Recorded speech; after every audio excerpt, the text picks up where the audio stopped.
TV triple 9 news కి స్వాగతం. Bulletin ముందుగా హెడ్లైన్స్.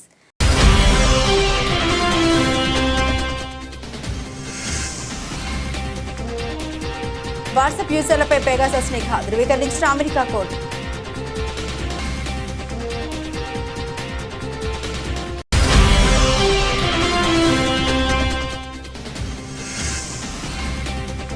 రష్యాపై 9/11 తరహా దాడులు డ్రోన్ ప్రయోగించిన ఉక్రెయిన్.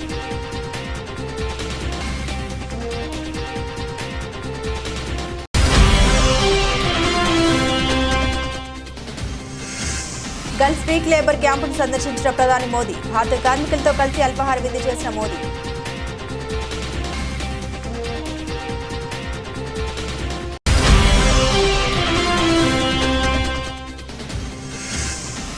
పర్మిషన్ ఉన్నందునే థియేటర్కు వెళ్లానన్న ఐకాన్ స్టార్.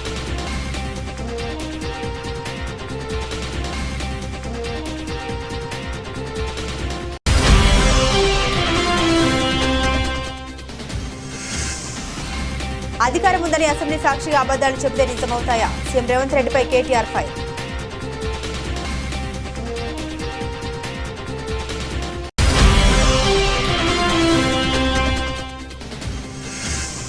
ముఖ్యమంత్రి పదవిపై డిప్యూటీ సీఎం పవన్ కళ్యాణ్ ఆసక్తికర వ్యాఖ్యలు. సీఎం ఎవరన్నది కాదు, ఎవరు బాగా చేశారన్నది ముఖ్యమన్న పవన్ కళ్యాణ్.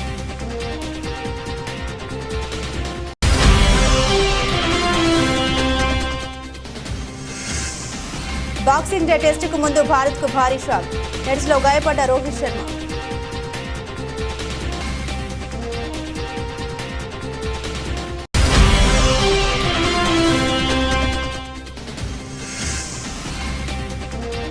పుష్ప రికార్డుని సాధించిన ఓ మూలన కూర్చొని బాధపడుతున్నాడు. బన్నీ గురించి అల్లు అరవింద్ ఆవేదన.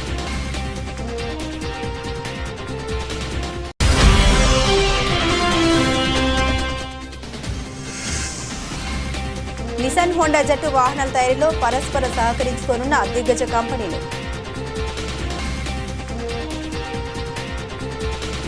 వాట్సాప్ వినియోగదారుల డివైజ్లో అక్రమంగా పెగాసస్ స్పైవేర్ను జోపించిందని ఆరోపిస్తూ ఇజ్రాయెల్కు చెందిన ఎన్ఎస్ఓ సంస్థపై మెటా దాఖలు చేసిన కేసులో అమెరికా కోర్టు కీలక నిర్ణయం తీసుకుంది.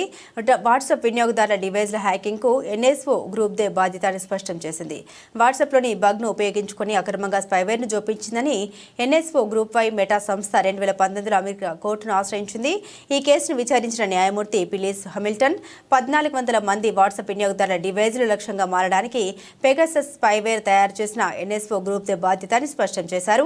ఈ సంస్థ సంబంధిత చట్టాల్లోని నిబంధన ఉల్లంఘించిందని పేర్కొన్నారు.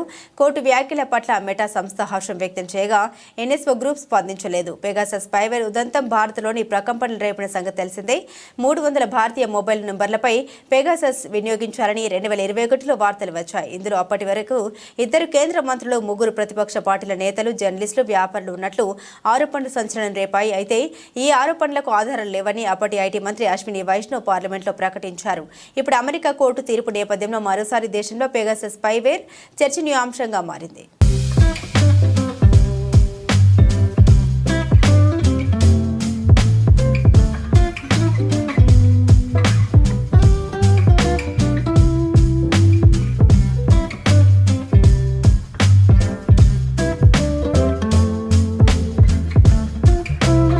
అమెరికాలో జరిగిన 9/11 దాడుల తరహాలో రష్యాకు చెందిన కజాన్ నగరంలోని బహుళ అంతస్తుల భవనాలపై ఉక్రెయిన్ శనివారం డ్రోన్ దాడులు నిర్వహించింది. కమికాజ్ డ్రోన్లతో ఉక్రెయిన్ ఈ దాడులు జరిపినట్లు మీడియా కథనాలు తెలిపాయి. బహుళ అంతస్తుల నివాస భవనాల్ని డ్రోన్లు నేరుగా ఢీకొన్న దృశ్యాల్ని 9/11 తరహా దాడులుగా కొందరు నెటిజన్లు అభివర్ణించారు. దాడి జరిగిన ప్రాంతానికి ఎమర్జెన్సీ సర్వీసులు బయలుదేరి వెళ్లినట్లు రష్యన్ వార్తా సంస్థ టాస్ తెలిసింది. ఈ దాడిలో ప్రాణనష్టం జరిగినట్టు తెలియరాలేదని, దాడికి గురైన భవనాల నుండి ప్రజలను ఖాళీ చేస్తున్నట్టు తెలిసింది. తమ టటరస్తాన్ రిపబ్లిక్పై ఎగురుతున్న మానవరహిత వాహనాన్ని రక్షణ దళాలు కూల్చివేసినట్లు రష్యా రక్షణ శాఖ ప్రకటించిన కొన్ని గంటల్లోనే ఈ దాడి జరిగింది.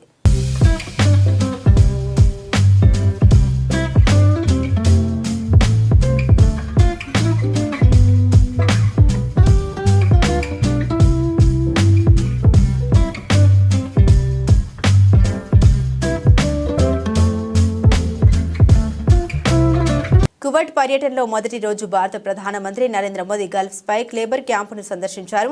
కార్మికులతో కలిసి మమేకమయ్యారు. వారితో ముచ్చటించిన ప్రధాని కార్మికుల బాగోగులు అడిగి తెలుసుకున్నారు. భారత కార్మికులతో కలిసి అల్పాహార విందు చేశారు. విదేశాల్లోని భారతీయ కార్మికుల పరిస్థితిని మెరుగుపరిచేందుకు అన్ని విధాలుగా సహాయం అందిస్తామని ప్రధాని మోదీ తెలిపారు. ప్రధాని నరేంద్ర మోదీ తన 2 రోజుల పర్యటన నిమిత్తం కువైట్ చేరుకున్నారు. తన పర్యటనలో మొదటి రోజు ప్రధాని మోదీ గల్ఫ్ స్పైక్ లేబర్ క్యాంపును సందర్శించారు. ఇక్కడ ఆయన భారతీయ కార్మికుల్ని కలిశారు. ఈ సందర్భంగా కార్మికులతో కలిసి ప్రధాని మోదీ అల్పాహార విందు చేశారు. 43 ఏళ్లలో గల్ఫ్ దేశం కువైట్లో పర్యటించిన తొలి భారత ప్రధానిగా నరేంద్ర మోదీ నిలిచారు. కువైట్ పర్యటన సందర్భంగా ప్రధానమంత్రి షేక్ సాదల్ అబ్దుల్లా స్పోర్ట్స్ కాంప్లెక్స్ లో జరిగిన హాల్ మోదీ కార్యక్రమంలో భారతీయ ప్రవాసులను ఉద్దేశించి ప్రసంగించారు. ఈ సమయంలో అతను బ్లూ కాలర్ భారతీయ కార్మికులు నివసించే లేబర్ క్యాంపును కూడా సందర్శించారు. కువైట్లో భారతీయులను ఉద్దేశించి ప్రధాని మోదీ మాట్లాడుతూ ఇక్కడ మినీ ఇండియా ఆవిర్భవించిందని అన్నారు. భారతదేశంలోని ప్రతి ప్రాంతం నుండి ప్రజలు ఇక్కడికి వచ్చారని ప్రధాని తెలిపారు. కువైట్లో భారతీయులు అతిపెద్ద ప్రవాస సంఘంగా ఉన్నారన్నారు. కువైట్లోని వివిధ రంగాల్లో దాదాపు 1 మిలియన్ల మంది పనిచేస్తున్నారు. గల్ఫ్ స్పీక్ లేబర్ క్యాంపులో 90% కంటే ఎక్కువ మంది భారతీయులు ఉన్నారన్నారు. వారితో ప్రధాని మోదీ సంభాషించారు. భారత్ నుండి ఇక్కడికి రావడానికి 4 గంటల సమయం పడుతుంది, కానీ భారత ప్రధాని ఇక్కడికి రావడానికి 4 దశాబ్దాలు పట్టిందన్నారు మోదీ. ఎన్నో దశాబ్దాల నుండి ఇక్కడికి భారతీయులు ఉపాధి కోసం వస్తున్నారు. ప్రతి ఏటా ఇక్కడికి వచ్చే వాళ్ళ సంఖ్య పెరుగుతుంది. మీరు కువైట్కు భారతీయతను జోడించారు. కువైట్లో ఉపాధి పొందుతున్న ప్రతి భారతీయుడికి కేంద్ర ప్రభుత్వం అండగా ఉంటుందని ప్రధాని మోదీ హామీ ఇచ్చారు. तूतुकुड़ी है सर. इधर कुवैत में आके इधर गल्फ स्पीक कंपनी में काम कर रहा है सर. उसके बाद ये तो 9 साल हो गया सर. 9 साल का उधर कंपनी तो अच्छा है, वो मैनेजमेंट में अच्छा सपोर्ट कर रहा है. ये तो पहले तो घर नहीं है कोई, इसका बाद में इधर आने के बाद एक घर बनाया और तो फैमिली तो अच्छी ठीक ही है सर. और मेरा तो एक माँ पापा है और तो बीवी है. वो तो एक ही छोटा बच्ची है सर, अभी LKG जा रहा है सर. हाँ मैं तो और क्या बोलने का मुश्किल नहीं सर. नहीं आपका से और ये सर वो आपका स्कीम में बैंक के स्कीम में बहुत अच्छी से लग रहा है सर. पहले तो मिनिमम बैलेंस का मेंटेन करने के लिए बोला, अभी जीरो अकाउंट से बैंक से ओपन किया तो सब लोग में अच्छा फ़ायदा हो गया सर. फैमिली यहाँ है? फैमिली यहाँ है नहीं सर, परिवार में टुकड़ी में वही परिवार में. यहाँ पे इधर नहीं है सर, हमको घर पे. वहाँ के न्यूज मिलते रहते हैं? हाँ न्यूज में देखते हैं सर. देखते तो वीडियो कॉन्फ्रेंस करते हो? वैसे कॉन्फ्रेंस करते हैं सर. సంధ్యా థియేటర్లో తొక్కిసలాట సీఎం రేవంత్ రెడ్డి ఆరోపణ నేపథ్యంలో అల్లు అర్జున్ స్పందించారు. పోలీసుల అనుమతి లేకుండానే థియేటర్కి వెళ్లి రోడ్ షో ర్యాలీ నిర్వహించినట్లు వస్తున్న ఆరోపణలన్నీ అవాస్తవమని స్పష్టం చేశారు. పోలీసుల అనుమతి తీసుకున్నామని థియేటర్ యాజమాన్యం చెబితేనే అక్కడికి వెళ్లాలని తెలిపారు బన్నీ. శాసనసభలో సీఎం రేవంత్ రెడ్డి వ్యాఖ్యల తర్వాత రాత్రి 8 గంటల సమయంలో హైదరాబాద్లోని తన నివాసంలో అల్లు అర్జున్ మీడియా సమావేశం నిర్వహించారు. ఎక్కడా ముఖ్యమంత్రి పేరు ప్రస్తావించకుండానే ఆయన చేసిన ఆరోపణలకు సమాధానమిచ్చారు.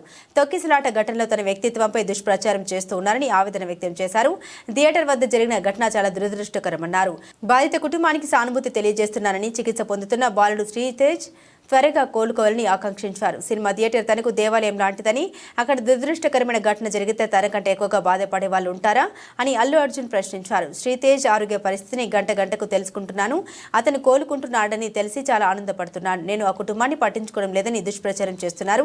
వాటిని ఏమాత్రం భరించలేకపోతున్నా. శ్రీతేజ్ భవిష్యత్తు కోసం పెద్ద అమౌంట్స్ ఫిక్స్డ్ డిపాజిట్ చేయాలని, అవసరమైతే బాలుడికి ఫిజియోథెరపీ చేయించాలని నేను దర్శకుడు సుకుమార్ మాట్లాడుకున్నాం. ఇవన్నీ తెలుసుకోకుండా మాపై తప్పుడు ప్రచారం చేస్తున్నారని అల్లు అర్జున్ పేర్కొన్నారు. కొంచెం ఆఫ్లోనే నాకు తెలుస్తుంది. ఎనీవేస్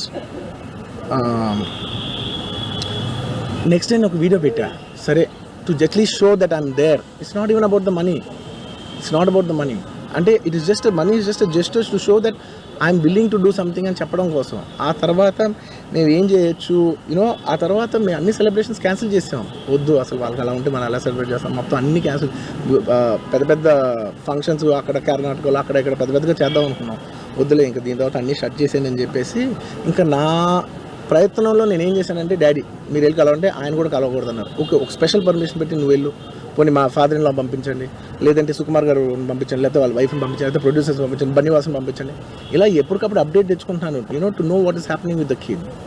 అంతే తప్ప నేను అసలు ఏం కేర్ చేయట్లేదు. ఇలా కొన్ని ఫాల్స్ ఎలిగేషన్స్, క్యారెక్టర్ అసాసినేషన్ మాటలు వచ్చినప్పుడు మాత్రం చాలా బాధ వేస్తాను. నేను ఎన్నైనా తీసుకోగలను, నన్ను నమ్మండి, మీ అందరూ తెలుసు ఐఎమ్ స్ట్రాంగ్ పర్సన్. నేను చాలా ఫేస్ చేస్తాను, నేను తీసుకోగలను, నేను తట్టుకోగలను. కానీ ఇలాంటి అన్నప్పుడు మాత్రం ఇంత లో పాయింట్లో, ఇట్స్ జెన్యున్లీ లో పాయింట్. నాకు జెన్యున్లీ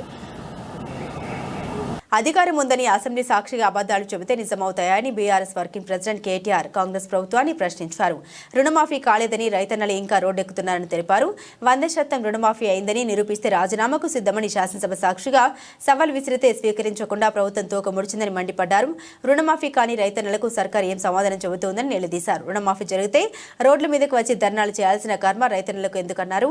పోరాటాల గడ్డ ఇంద్రవెల్లి అడవుల తల్లి ఆదిలాబాద్కు రాపోదామని సీఎం రేవంత్ రెడ్డిని ఉద్దేశించి అన్నారు. ధనోర రోడ్డు మీద కూర్చున్న రైతుల ముందే మీ మాయల మాఫీ లెక్కలు తేల్చుదామన్నారు. రుణమాఫీ మాయ, రైతు భరోసా 7,500, తులం బంగారం, మహిళలకు 2,500 రూపాయలు, ఆసరా పెన్షన్లు 4,000, దివ్యాంగుల పెన్షన్లు 6,000 అంతా మాయ అంటూ ఎక్స్ వేదికగా ధ్వజం ఎత్తారు. చెప్పినావు రైతులు ఉరుక్కుంటూ పోయినారు. 2 లక్షలు 3 లక్షలు లోన్లు తెచ్చుకున్నారు. తెచ్చుకున్న తర్వాత ఇవాళ వాళ్లకు మోసం చేస్తూ నీ మాయ మాటలతో బుకాయించి ఇవాళ 25% మాత్రమే రుణమాఫీ చేసి 100% అయిందని చెప్పి 550 కోట్ల రూపాయలతోని పత్రికల ప్రకటనలు మాత్రం ఇచ్చుకున్నావు. ఈ మాట మేము అడిగే వరకు ఉక్రోషం వచ్చింది ముఖ్యమంత్రి గారికి. నువ్వు రైతు బంధు ఎగ్గొట్టినవా లేదా అని అడిగే వరకు ఉక్రోషం వచ్చింది. నువ్వు రుణమాఫీ చేయని మాట వాస్తవం కాదా అంటే ఉక్రోషం వచ్చింది. తట్టుకోలేక పచ్చి అబద్ధాలు చెప్తా ఉన్నాడు. ఏమంటున్నాడు ఇవాళ ముఖ్యమంత్రి గారు?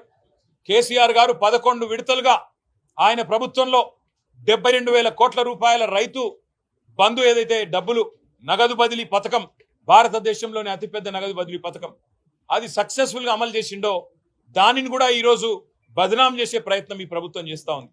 మరో 10 ఏళ్ల పాటు ఏపీకి చంద్రబాబు సీఎంగా ఉండాలని డిప్యూటీ సీఎం పవన్ కళ్యాణ్ పదే చెబుతున్నారు. తాజాగా మరోసారి సీఎం పోస్టుపై ఆసక్తికర కామెంట్లు చేశారు. డిప్యూటీ సీఎం పవన్ కళ్యాణ్ అల్లూరు జిల్లాలో పర్యటించారు. పాడేరు గిరిజన ప్రాంతంలో ఆయన టూర్ సాగింది. అక్కడ ఏర్పాటు చేసిన సమావేశంలో డిప్యూటీ సీఎం మాట్లాడారు. గిరిజనులతో మాట్లాడి వారి సమస్యల్ని అడిగి తెలుసుకున్నారు. ఈ సమావేశానికి స్థానిక నాయకులు, ప్రజలు భారీగా హాజరయ్యారు. అయితే పవన్ ని చూసిన సంతోషంలో సీఎం అంటూ అభిమానులు అరవడంతో ఆయన స్పందించారు. సీఎంగా చంద్రబాబు ఉన్నారు, ఆయన్ని గౌరవించాలి అంటూ ఫ్యాన్స్ కి చెప్పారు పవన్ కళ్యాణ్. ముఖ్యమంత్రి పదవిపై మరోసారి పవన్ కళ్యాణ్ ఆసక్తికర వ్యాఖ్యలు చేశారు. సీఎం ఎవరిని కాదు, ఎవరు బాగా పనిచేశారన్నది ముఖ్యమన్నారు. చంద్రబాబుకు అపార అనుభవం ఉందని, తనకు డిప్యూటీ సీఎం ఇచ్చి గౌరవించారని పేర్కొన్నారు. మనసు బుద్ధి కలిస్తే ఏపీ అభివృద్ధి అంటూ ఆసక్తికర కామెంట్లు చేశారు పవన్. సీఎం ఎవరన్నది కాదు, ఎవరు బాగా చేశారన్నది ముఖ్యమంటూ పవన్ కళ్యాణ్ చేసిన తాజా కామెంట్లు ఏపీ పాలిటిక్స్ లో మరోసారి ఆసక్తికరమైన చర్చకు దారితీస్తున్నాయి. మా ఇంట్లో వాళ్ళు నా కోసం ఎంత తపన పడతారో తెలియదు, కానీ మీరు పడే తప్ప నా కన్నీళ్ళు తెప్పిస్తాను. నాకు నిన్న ఇలాగే మనం కూర్చొని అన్న ఐ లవ్ యూ అంటుంటే ఐ లవ్ యూ టూ అని చెప్పాను. నిన్న పిల్లలు కూడా ఇన్నిసార్లు ఐ లవ్ యూ చెప్పలే. బాగున్నావా ఇలా తట్టేసి వెళ్ళిపోతా. మీరు ఐ లవ్ యూ అంటే మటుకు ఐ లవ్ యూ చెప్పాలనిస్తుంది. ఐ లవ్ యూ టూ అని చెప్పాలనిస్తుంది. మీకోసం ఇన్ని సంవత్సరాలు నేను ఆదిలాబాద్ తాండాలో తిరిగాను, తెలంగాణలో, మళ్ళీ మన తాండాలో తిరిగాను, మన గిరిజన ప్రాంతాల్లో తిరిగాను. ఉన్న సమస్యలున్నా నీటి సమస్యలు ఉన్నాయి. ఓవర్ హెడ్ ట్యాంక్స్ కట్టినా నీటి సరఫరా సరిగ్గా లేదు. నీటి గడ్డల నుంచి నీళ్లు తోడుకోవాలి. పురుగులు ఉన్నాయి, మధ్యలో కొన్ని ఇబ్బందులు ఉన్నాయి, కొన్ని సాంప్రదాయాలను పాటించే మంచి గుణాలు ఉన్నాయి. అలా ఇవన్నిటికీ కూడా అనుసంధానం చేయాల్సిన అవసరం ఉంది. ఎక్కడ లోటుపాట్లు ఉన్నాయి అవి సవరించాలి. ఎక్కడ ఇప్పుడు మన ఇందాక మనం చూసాం కాఫీ పండించే విధానం కానీ, ఆర్గానిక్ మనకి చిరుధాన్యాలు కానీ పండించడం, ఇవన్నీ చూస్తూ ఉంటే మీకు ఉపాధికి ఇబ్బందులు లేవు. మీకోసం చేయాల్సిందల్లా ఒక శంకరన్ గారిలాగా ప్రతి అధికారి కనుక పనిచేస్తే నిజంగా మీకు నిజంగా చెప్తున్నాను, డబ్బులు నిజంగా ఈ చెప్పాలి, నేను మనసు పెట్టకపోతే, ముఖ్యమంత్రి గారు కనుక మేమిద్దరం చర్చించుకోకపోతే ఈరోజు ఈ ప్రాజెక్ట్ రాదు. కానీ ఎందుకంటే మనసు పెట్టే నాయకులు మీకు కావాలి. ముఖ్యమంత్రిగా నారా చంద్రబాబు నాయుడు గారి దృష్టికి నేను ఏం తీసుకెళ్ళగలనంటే, నాకు ఫైనాన్స్ని ఎలా హ్యాండిల్ చేయాలో నాకు తెలియదు. హన్మకొండ జిల్లా పరకాల పట్టణ కేంద్రంలోని ఆర్ గార్డెన్లో పోచంపల్లి ఫౌండేషన్ ఆధ్వర్యంలో ఏర్పాటు చేసినటువంటి ఉచిత కుట్టు మిషన్ల పంపిణీ కార్యక్రమానికి ముఖ్య అతిథిగా ఎమ్మెల్సీ పోచంపల్లి శ్రీనివాసరెడ్డితో కలిసి పరకాల మరియు దామెర మండలాలకు చెందిన సుమారు 650 మంది మహిళలకు పరకాల నియోజకవర్గ మాజీ ఎమ్మెల్యే చెల్ల ధర్మారెడ్డి కుట్టు మిషన్లు అందించారు. ఈ సందర్భంగా చెల్ల ధర్మారెడ్డి మాట్లాడారు. నియోజకవర్గంలో ఉచితంగా కుట్టు మిషన్లు శిక్షణ ఇప్పించడం జరుగుతుందని, అందుకు సహకరించిన ఎమ్మెల్సీ పోచంపల్లి శ్రీనివాసరెడ్డికి కృతజ్ఞత తెలుపుతూ, మీకు ఇచ్చిన కుట్టు మిషన్లతో మీ కుటుంబానికి ఆర్థికంగా ఆసరాగా ఉండేలా పని చేసుకోవాలని మహిళలకు సూచించారు. ఒక అవకాశం ఇవ్వండి, అభివృద్ధి అంటే ఏదో రుచి చూపిస్తాను. మా వాళ్ళన్నది నీకు అవకాశం ఇస్తే రుచి ఏం చూపిస్తావు, అభివృద్ధి ఏం చూపిస్తావు అన్నారు. ఒక్కసారి అవకాశం ఇచ్చి చూడండి, నేను అభివృద్ధి అంటే ఏదో చూపిస్తాను. మీ అందరు కళ్ళతో చూస్తూ ఉన్నారు. మీ అమ్మగారులో కావచ్చు, మీ అత్తగారులో కావచ్చు, మీరుండే గ్రామాలకు మన నియోజకవర్గం కాకుండా వేరే నియోజకవర్గానికి మన నియోజకవర్గ గ్రామాలకు తేడా ఏదో మీరు గమనించారు. మరి అంత అభివృద్ధి చేసి అన్ని రకాలు చేస్తే కూడా వారి మాటలకు ఆకర్షితులై నేను ఉద్యోగం ఇస్తాను, మేము ఇన్ని చేస్తాను, కానీ ఆ 2500 మాకు వస్తాయట కదా, వాళ్ళకు ఓటేస్తాను మన మహిళా సోదరు వాళ్ళంతా అడుగుతుంది. పెన్షన్ 6000 ఇస్తానే 4000 ఇస్తానగానే పెన్షన్దారులంతా అమ్మ ముసలోళ్ళంతా కూడా వాళ్ళు మారారు. హన్మకొండ జిల్లా నడుకుడ మండలం చర్లపల్లి గ్రామంలోని ప్రాథమిక పాఠశాలలో రాష్ట్ర విద్యాశాఖ ఆదేశానుసారంగా ఫుడ్ ఫెస్టివల్ ని పాఠశాల ప్రధానోపాధ్యాయులు అచ్చ సుదర్శన ఆధ్వర్యంలో ఘనంగా నిర్వహించారు. ఈ యొక్క కార్యక్రమానికి ముఖ్య అతిథులుగా చర్లపల్లి మాజీ సర్పంచ్ చాడా తిరుపతి రెడ్డి హాజరై ప్రతిరోజు పిల్లలకు పౌష్టికాహారమైన ఆహారాన్ని చిన్నప్పటి నుండి పిల్లలకు అందించినట్లయితే పిల్లలు ఆరోగ్యవంతంగా ఎదుగుతారని తల్లిదండ్రులతో అన్నారు. ప్రధానోపాధ్యాయులు అచ్చ సుదర్శన్ మాట్లాడుతూ పిల్లలకు చిన్నప్పటి నుండే అన్ని రకాల కూరగాయల్ని, ఆకుకూరలను, పప్పులను తినే విధంగా రుచికరమైనటువంటి భోజనాన్ని అందించాలని, అప్పుడు వారి మానసిక ఎదుగుదల బాగుంటుందని, ఆరోగ్యంగా ఉంటారని తెలిపారు. అనంతరం మాజీ సర్పంచ్ చాడా తిరుపతి రెడ్డి ఫుడ్ ఫెస్టివల్ ని ప్రారంభించారు. ఈ కార్యక్రమంలో పాఠశాల ఉపాధ్యాయులు బత్తుల రవీందర్, కంచా రాజకుమార్, అమ్మ ఆదర్శ పాఠశాల కమిటీ చైర్మన్లు కందికట్ల రామ, అంగన్వాడీ టీచర్స్ భీముడు లక్ష్మి, నందిపాటి సంధ్య, తల్లిదండ్రులు పున్నం చందర్, మహేందర్, శివకుమార్, హరిత, నాగరాణి, స్వప్న, కవిత, సుచిత, కోమల, రమ, ప్రవళిక, స్రవంతి, శివాని, అంజలి పాల్గొన్నారు. మరి ఈరోజు తెలంగాణ గవర్నమెంట్ ప్రవేశపెట్టినటువంటి ఫుడ్ ఫెస్టివల్ కార్యక్రమం అనేది మన చర్లపల్లి ఎంపీపీ స్కూల్లో ఘనంగా నిర్వహించడం జరుగుతుంది. గోదావరి కండ్లోని ఓల్డ్ అశోక థియేటర్ను అక్రమంగా కూల్చివేసి కోట్ల రూపాయల విలువగల నష్టం కలిగించారని, అంతేకాకుండా కోట్లాది రూపాయల విలువగల థియేటర్ స్థలాన్ని లాక్కోవడం జరిగిందని, ఇట్టి అన్యాయాన్ని ఖండిస్తూ అశోక్కి తోడుగా తామున్నామని అంటూ Telangana short film making welfare association Telangana వ్యాప్తంగా ఉన్న కళాకారులు అభయహస్తం అందించి ఈ సమస్యను రాష్ట్ర స్థాయిలో సీఎం స్థాయికి తీసుకుపోయి అశోక్ గారికి న్యాయం జరిగే వరకు తోడు ఉంటామని ధైర్యం తెలిపారు. ఈ కూల్చివేతకు అధికారులు స్థానిక ఎమ్మెల్యే మాత్రమే పూర్తి బాధ్యత వహించి వారికి న్యాయం చేయాలని, వారి నష్టాన్ని పూడ్చాలని దాదాపు 100కు పైగా కళాకారులతో మాజీ ఎమ్మెల్యే కోరుకట్టి చందర్ ఆధ్వర్యంలో మరో 200 మంది టీఆర్ఎస్ కార్యకర్తలతో ఈ కూల్చివేత ప్రాంతాన్ని సందర్శించి అతనికి సంఘీభావం తెలుపుతూ మీకు మేము అండగా ఉంటామని హామీనివ్వడం జరిగింది. సినిమా ప్రదర్శించేటువంటి కేంద్రంగా ఆ రోజు నుండి ఈ రోజు వరకు నడుస్తూ ఉన్నది. మరి సింగరేణి యాజమాన్యం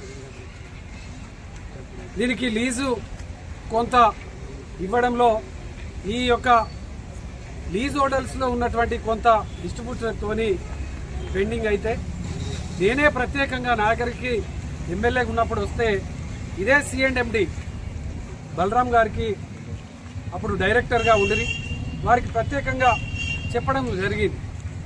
మరి ఎందుకు రాలేదు ఏంది అనేది పూర్తిగా నేను దాని మీద పూర్తిగా సమయాన్ని కేటాయించలే.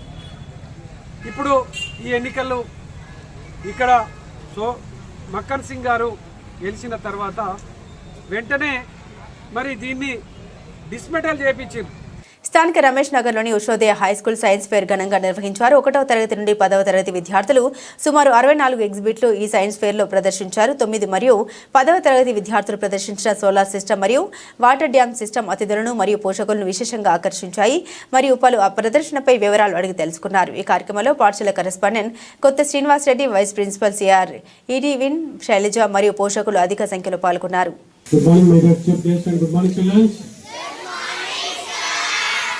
వేదికను అలంకరించిన నా ప్రియ మిత్రుడు, మన వార్డు కార్పొరేటర్ అయినటువంటి శ్రీ ఎన్డి ముస్తఫా గారికి స్వాగతం, సుస్వాగతం. అలాగే ప్రస్మా స్టేట్ వైస్ ప్రెసిడెంట్ శ్రీ బండారం యాదగిరి గౌడ్ గారు, విశ్వపాతి గ్రూప్ ఆఫ్ స్కూల్ చైర్మన్, వారికి కూడా స్వాగతం, సుస్వాగతం. అదేవిధంగా పెద్దపల్లి జిల్లా అధ్యక్షులు ప్రస్మా యూత్ స్కూల్ కరెస్పాండెంట్ శ్రీ కంది రవీంద్ర రెడ్డి గారికి స్వాగతం, సుస్వాగతం.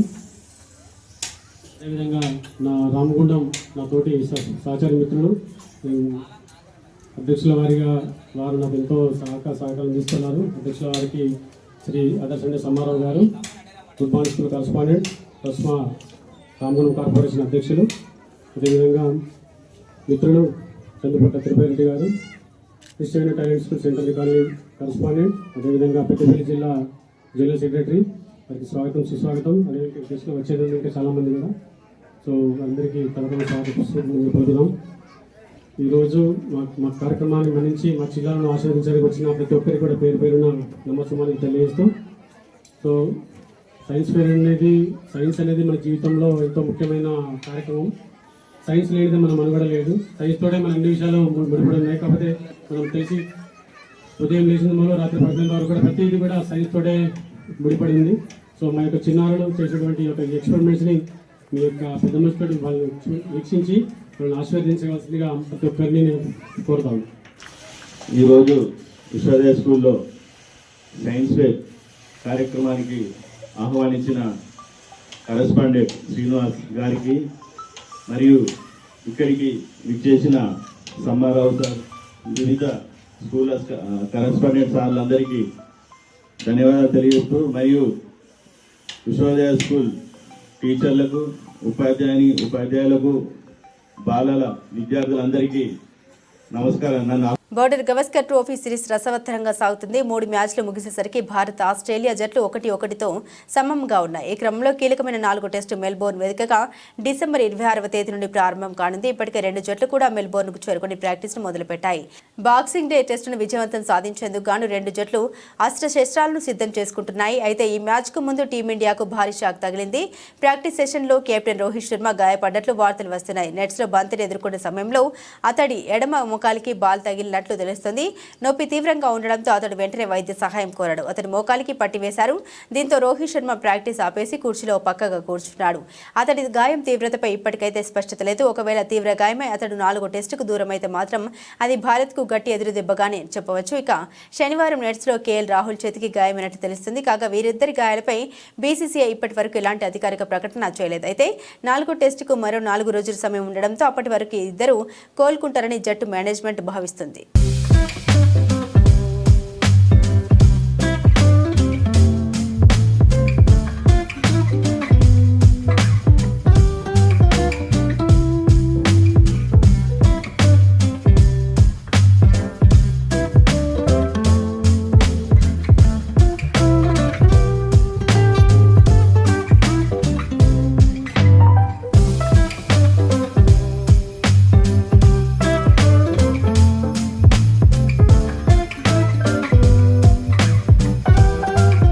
సీఎం రేవంత్ రెడ్డి నేడు అసెంబ్లీలో సంధ్యా థియేటర్ ఘటన గురించి మాట్లాడుతూ అల్లు అర్జున్పై తీవ్ర వ్యాఖ్యలు చేశారు.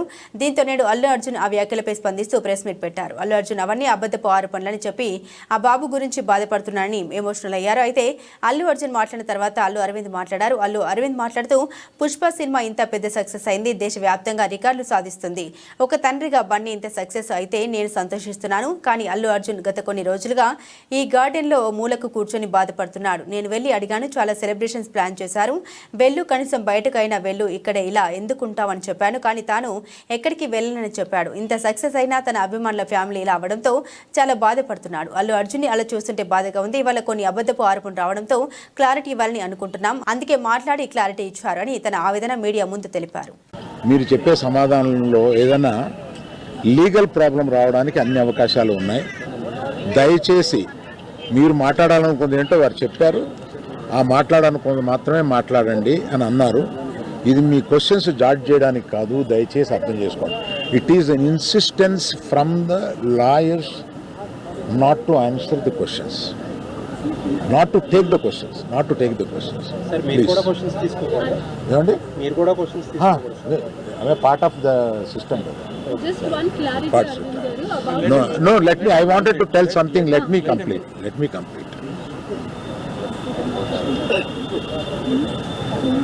ఒక ఆల్ ఇండియాలో ఈ కలెక్షన్స్ బ్రేక్ చేసిన సినిమాలో తన కష్టం, ఆ సినిమాకి అంత కలెక్షన్స్ రావడం, ఇవన్నీ చేసిన ఒక సినిమాకి అతను వెళ్ళి మొదటి షోలో తను కూర్చొని జనం దీన్ని ఎంత అప్రిషియేట్ చేస్తున్నారు, తనని ఎలా రిసీవ్ చేసుకున్నారు అని చూసుకునే అదృష్టం లేకపోయింది. Because of an unfortunate incident he had to come back. ఆ తర్వాత ఒక తండ్రిగా నాకు ఇంత సాధించి ఇంత పెద్ద సినిమా తీసిన అతను లాస్ట్ 2 వీక్స్గా ఈ గార్డెన్లో మూల కూర్చుని ఉంటున్నాడు. రోజు ఆ పైన ఉంటున్నాడు లేకపోతే ఇక్కడ ఉంటున్నాడు. నేను ఒకసారి ఈ గాడి దగ్గరికి వచ్చి, ఏంటయ్యా ఇట్లా ఉంటావు నువ్వు, వెళ్ళి ఫ్రెండ్స్ దగ్గర కన్నా వెళ్ళు, లేకపోతే ఏదైనా ఊరన్నా వెళ్ళు, ఏదైనా బ్రేక్ తీసుకో, ఇందులోనే ఉండి నువ్వు ఇట్లాగా మరోజుగా ఇలా కూర్చుని ఉంటావు, దేశం అంతా నీ సినిమాని సెలబ్రేట్ చేసుకుంటుంటే నువ్వు ఇట్లా కూర్చుని ఉంటావు అంటే, సో అన్ఫార్చునేట్ ఇన్సిడెంట్ కరెక్ట్గా ఇప్పుడు జరిగింది. We don't know why, but the nature did it like that, let me take it, తర్వాత ఎప్పుడైనా వెళ్తాలే అని ఢిల్లీలో సెలబ్రేట్ చేస్తామని, బీహార్లో సెలబ్రేట్ చేస్తామని.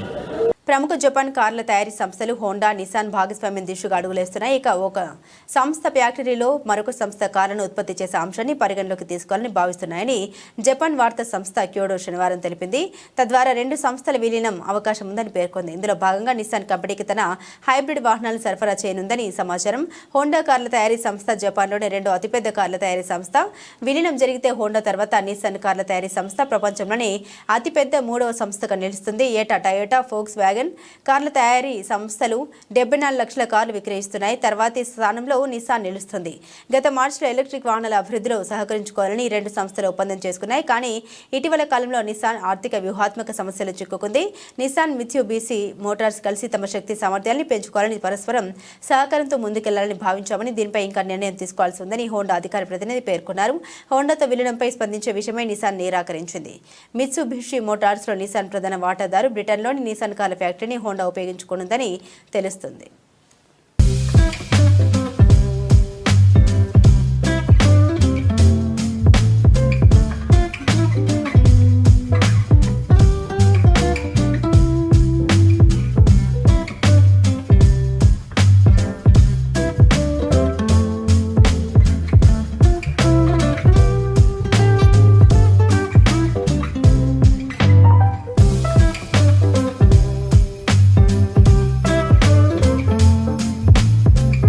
బులెటిన్ ముగించే ముందు హెడ్లైన్స్ మరోసారి.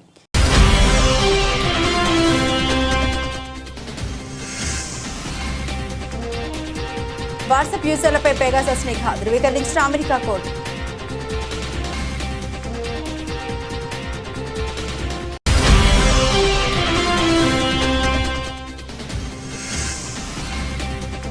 రష్యాపై 9/11 తరహా దాడిలో డ్రోన్ ప్రయోగించిన ఉక్రెయిన్.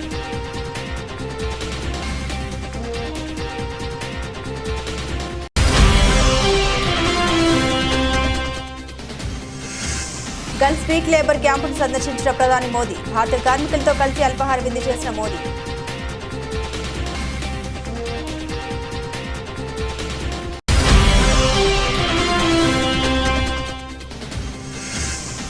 పర్మిషన్ ఉన్నందునే థియేటర్కి వెళ్లానన్న ఐకాన్ స్టార్.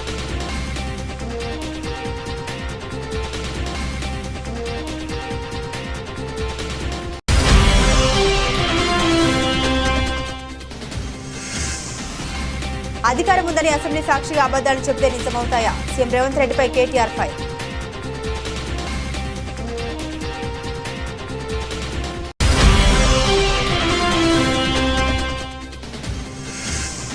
ముఖ్యమంత్రి పదవిపై డిప్యూటీ సీఎం పవన్ కళ్యాణ్ ఆసక్తికర వ్యాఖ్యలు. సీఎం ఎవరన్నది కాదు, ఎవరు బాగా చేశారన్నది ముఖ్యమన్న పవన్ కళ్యాణ్.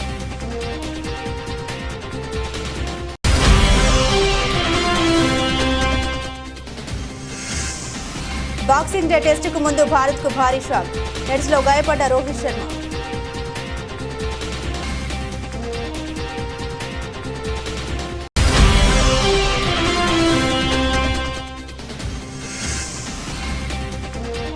పుష్ప రికార్డుని సాధించిన ఓ మూలను కూర్చొని బాధపడుతున్నాడు. బన్నీ గురించి అల్లు అరవింద్ ఆవేదన.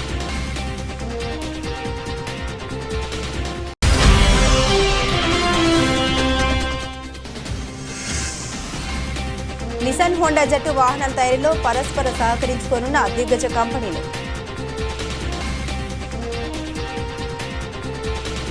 ఇవి బులెటిన్లోని విశేషాలు. తిరిగి మరో బులెటిన్తో మళ్ళీ కలుసుకుందాం. అంతవరకు సెలవు. నమస్కారం.